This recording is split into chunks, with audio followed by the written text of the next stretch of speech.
Hello all, very good morning. In today's class, we'll discuss regarding the non-probability sampling techniques. So in previous classes, we have seen what are different types of samplings that were used in the nursing research and different types of sampling techniques. So mainly we have seen probability sampling technique. And today in this class, I would like to discuss you regarding non-probability sampling technique. So first of all, before you enter into this non-probability sampling technique, I would like to brief you regarding probability sampling technique. So if you see the probability sampling technique, it has different types here. So when you see the probability sampling technique, so it has like simple random sampling technique, stratified random sampling technique, and it has systematic random sampling, cluster sampling, and sequential sampling.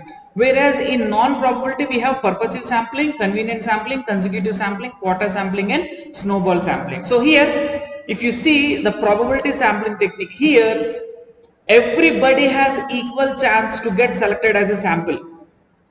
So here the systemic bias or the sampling bias is eliminated completely because of the word, because of the term which we are using, which is called as randomization. So there are equal chances for all the members in the population to get selected into the study.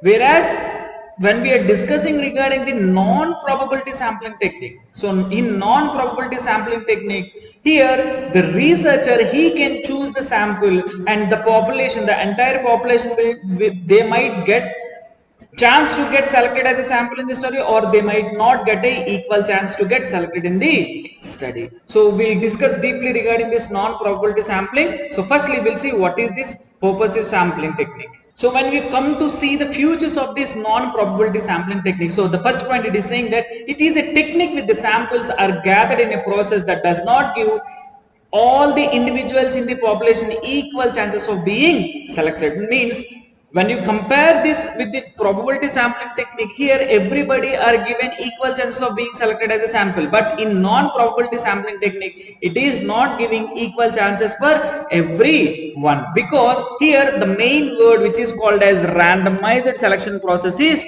absent. And here subjects in non-probability sampling technique, they are usually selected basis on their accessibility or by their purposive personal judgment by the researcher. So here the researcher will decide whether the sample has to be stayed in the study or it has to be avoided. And one more feature of this study is here, you cannot cover the entire proportion of the population, because here the researcher is himself choosing the person who has to stay in the study. So the person who got selected, he might represent the entire population, or he might not represent the entire population. That's what here we do not get the accurate data. So here whenever you are getting the result, it cannot be used in generalizations whenever it is pertaining to the entire population. So the main feature here is the researcher, he himself will select the sample, whereas in probability sampling technique, the researcher cannot do this.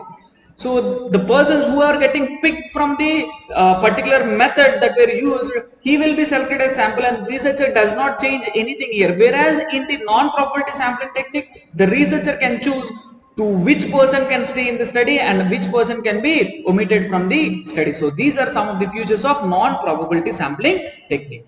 So first one, as we are discussing, first one is purposive sampling technique. So the name itself, it is saying that it is purposive. So the researcher on his purpose, he is doing this sampling technique. So you can call this purposive sampling as judgmental or authoritative sampling. So in this, the subjects are chosen to be the part of sample with this specific purpose in mind. So whenever the researcher is selecting, he uses them, he selects them with a specific purpose, and he can use them in his studies. Here the researcher believes that some subjects are fit for the research compared to the other individuals. So here, unlike probability sampling technique, the researcher does not use any kind of method, lottery method or a table method or a computer method. He is not using any kind of that things. The thing he is assuming is, he is believing that the so and so person, he will be helpful for me in my study. That's what he is sampling that person in his study. Next one, samples are chosen by choice but not by chance. So this is the main thing here. Whereas in probability sampling technique, samples are chosen by chance, not by choice. Whereas in purposive sampling technique or non-probability sampling technique, samples are chosen by choice but not by chance here. So mainly through judgment. if the researcher feels that so and so sample will be helpful for me in my study, then he will definitely go there and he will collect the sample, he will take that sample into his study. So here this is mainly based on his or her knowledge about the population, mainly on the researcher knowledge about the population. So example here, a researcher wants to study the lived experiences of post-disaster depression among the people who were involved in an earthquake. So here he will go to that particular area and he will select the sample for whom he would like to conduct the study. What are the advantages? Means it is simple to draw, and it saves resources and it requires less field work. Coming to the disadvantages, so we cannot guarantee whether the sample which is being selected is an accurate one or not, and there is conscious bias which is present in this non-probability purposive sampling technique. Next one is convenience sampling technique. So if you see this convenience, the word itself is saying according to the researcher convenience he is doing the sampling technique. So it is probably one of the most common sampling technique that is used. It is very fast, inexpensive and easy, and subjects whom you are going to take as sample are readily available. So here these subjects are selected because based on their convenience and proximity to the researcher. If the researcher thinks that this so and so person is convenient to me, he will take the person into his study and he will conduct the study. So here the subjects are selected just because they are very easy to recruit for this study, and the researcher did not consider selecting the subject that whether they are representing the entire population or not. No, he doesn't check all those parameters. The subject is available for him to study, that's what he is taking him to study. Sometimes it is also known as accidental sampling, and it is also called as what? Accidental sampling. So here subjects are chosen simply because they are very easy to recruit. So if I think that so and so person is helpful for me, I will take him into my study and I will conduct my study because I can easily ask him questions, I can easily do my work. That's what we are saying it as convenience sampling technique. So best example here is the researcher want to conduct a study on older people who are residing in so and so area. So here the researcher has to go and meet the people.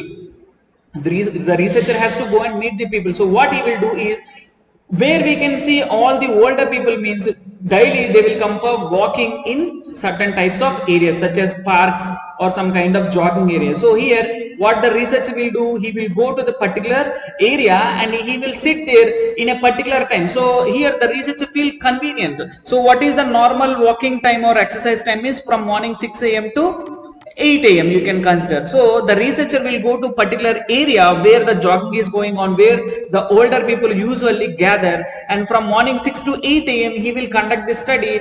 Immediately after 8 a.m. he will quit. So based on his convenience, since they are available over there, he is going there and he is choosing particular time where these patients are available and he is collecting the data. So this is called as what? Convenience sampling technique. Because here during this time period 6 to 8 a.m. as they are doing their morning walking, everybody are available. So that whenever the researcher finds that so and so person is suitable to my study, he will take the sample into his study and he will conduct the study. Next one is consecutive sampling technique. So it is one of this, it is very similar to convenience sampling technique. So it seeks to include all the accessible subjects. So how many subjects that are there which are available, it seeks to include them in his study. And when we come to this consecutive sampling technique, so this sampling technique is considered as best of all non-probability sampling technique, because here the subjects are readily available and it makes better representation of the entire population. If you see the convenience sampling technique, here the subjects are ready, but they might represent the entire population or they might not represent the entire population, whereas in consecutive here they are better representation of the entire population. So we will also call it as total enumerative sampling technique. So here So here in this technique, the investigator who is doing, the researcher who is doing the study, he will gather all the available subjects and he will try to include them in his study based on the sampling frame that he had made, based on the inclusion criteria and exclusion criteria. If the subject or sample is meeting the inclusion criteria, he will include the sample in his study. If he is not maintaining, he will exclude the patient. So here this technique, it is generally used for what? Small sized population. This technique is generally used for small sized population. So the best example here is, if the researcher want to study what is the activity pattern of a post kidney transplant patient. So what he will do, as we are seeing here, it is a consecutive sampling technique, and I'm saying that all the samples are readily available. So where you can get the post kidney transplantation means the patients who got kidney transplantation, they are particularly present in post kidney transplantation wards. So here he will go to the post kidney transplantation wards. Based on his inclusion and exclusion criteria, he will select the sample, those who are admitted in the particular ward during certain period of time, and he will conduct his study. So this is what called as consecutive sampling technique. Next one is quota sampling technique. So what is this quota sampling technique means? So it is a non-probability sampling technique, where here the researcher who is selecting the sample, he ensures that equal or proportionate representation is given to all the subjects depending upon their triad. So here, based on the age, based on the gender, based on the education, race, religion and socio-economic status, the quota sampling technique, the researcher will give certain quotas, give certain space or certain part of the sampling. So here, based on the age, gender means according to the age he will separate the samples, according to gender he will separate the samples, according to education, race, religion or socio-economic status or geographical status he will separate the sample, and he will select the samples in the quota form so that they can represent their entire population.